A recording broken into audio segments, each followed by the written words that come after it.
Make it count today on Let the Church Be the Church.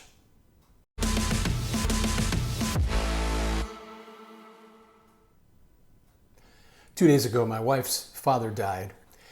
And as we sat there next to his bed for his last couple of days, I remember thinking, man, his time is over.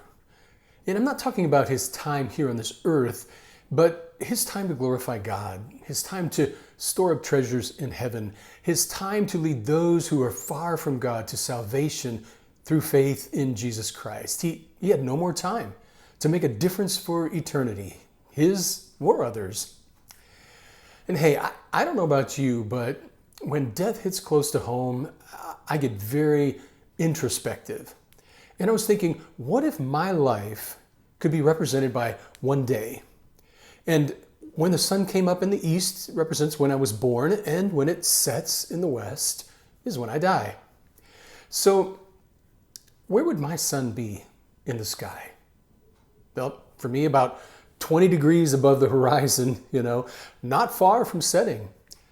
What about you? Where would your sun be?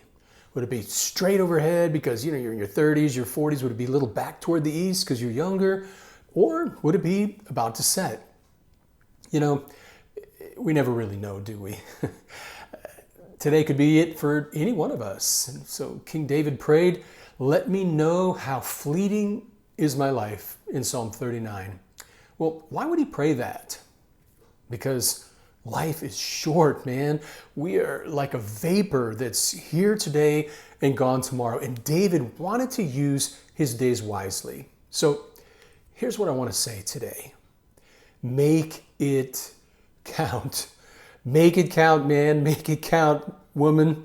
Make this short life on this planet matter. Not for your bank account, not for your titles, not for your fame or pleasure, but for God's pleasure.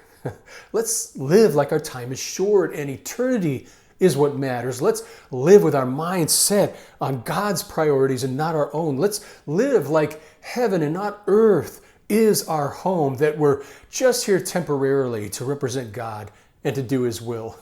And let's live like Jesus, to take up our cross daily and follow him, to honestly love others and share his truth so that the lost can come to faith. It's a life of love, my friends. It's a life of obedience. It's a life of sacrifice that really matters. And in this way, we can take our very short life and make it count for a very long time. In fact, for all of eternity. You see, it doesn't have to be complicated. It doesn't mean it's simple or easy, but here's how it all boils down. Two things. God glorified, disciples multiplied. If you're a believer in Jesus Christ, that is what your life is about. Glorifying God and multiplying disciples. Did you get that? I hope you did. And when we all start to believe and live like that, we'll truly begin to see the church be the church. If this video was helpful to you, please give it a like and share it. And don't forget to subscribe so you don't miss the next one.